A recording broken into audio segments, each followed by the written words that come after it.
Here are 10 things that new skaters should be ready for when they start skateboarding. Number 1 is spending money. So skateboarding can be expensive, whether it's wearing down your deck or snapping it, or ripping a hole in your shoes. At some point, pretty much all the parts of your skateboard plus your shoes will need to be replaced. And with all of these things ranging from $20 to $100 or more, it's inevitable that you're going to be dishing out a good amount of money. However, don't let this scare you off because it's pretty rare that you'd have to replace an entire complete and shoes all at once. So it's more just like you're spending a little bit of money here and there just to replace what you need. For number 2, we have injuries. Now this one's another inevitable part of skateboarding, but you're bound to get hurt. Now this can range from things like getting shinners or getting scraped up to rolling your ankles or worse, but it's important for you to understand that these are things that will happen, so you should never push yourself beyond your limits. Obviously, doing something like ollieing on flat ground is going to have a lot lower risk than ollieing a big gap, and so the injuries that could come with either one of those are proportionate to how big the risk is. So make sure that you understand how to fall correctly. And if you really feel unsafe, just remember that it's better to get made fun of for wearing a helmet and pads than to die. For number 3, we have dealing with authority. So despite what you may have read, in a lot of places, skateboarding is in fact a crime. And apparently business owners, cops, and cranky old people just don't like you doing it. So when you first start skateboarding, you'll probably just start off learning tricks in your driveway or in the street. But once you get a little more into it, you'll start to venture out into street spots, which means jumping fences, ignoring no skateboarding signs, and just in general being places where people don't want you to be. And of course this means you're going to have to deal with your fair share of authority. The good news is some people and cops are cool about it, and if they ask you to leave and you just leave nicely, then there won't be any problem. But the bad news is there's always crazy people who get extremely irrational and angry. But like I said, the best way to deal with all this is just to leave and maybe come back later. At number 4, we have frustration. Not many things in life can compare to the overwhelming frustration of trying a trick over and over again. Ask pretty much anyone who's trying to learn an ollie or a kickflip, and you'll know that this can be one of the most frustrating things in the world. There's a quote that says, "Insanity is doing the same thing over and over again and expecting different results." And yeah, that pretty much sums it up. Whether it's an ollie or a Nollie 540 double flip, there's bound to be those things in skateboarding that no matter how many times you try or how hard you try, you just can't get. But just keep in mind that this is a natural process of learning. And like I've mentioned before in other videos, if you hit a wall and you just can't get it, go and try something else and then come back to it later.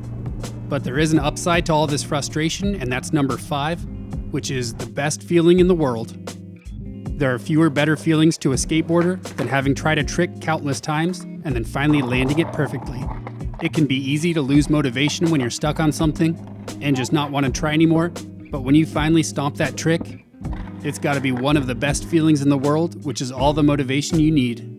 Whether it's landing a new trick for the very first time or landing a trick perfectly at a new spot, that amazing feeling is what makes all the frustration worthwhile.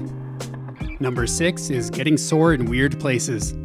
Now, you pretty much use all the muscles in your body at one point or another, but with skateboarding, especially when you're learning tricks, there's certain muscles that are probably underdeveloped if you haven't skated that much. Whether it be the muscle in your leg that you use to flick the board when you're doing a kickflip, or the bottom of your foot getting sore after pushing around all day long, you're bound to discover some new underworked muscles that are starting to develop from skateboarding.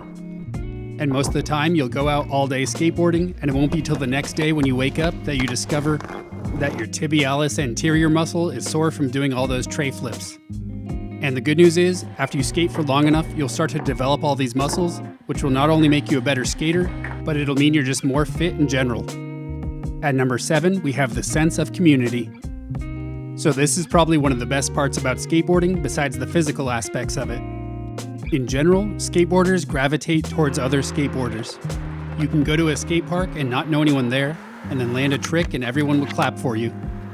And despite social, cultural, or economic background, we all share one uniting factor that makes us a full-fledged community. But there are outliers, which brings us to number 8, haters. Just like in most other areas of life, there's always going to be the haters. And whether it's calling you out for the way that you hold your board, or the way that you push, or the clothes you're wearing, this is a part of skateboarding that unfortunately does exist.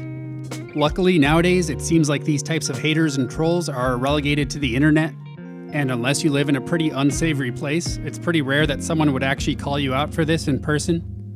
But it's just good to be aware that there's always going to be people who suck and try to bring you down for no reason.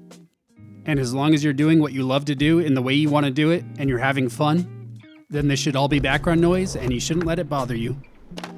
At number 9, we have seeing the world differently. This is one that I hadn't even noticed until years after I started skating.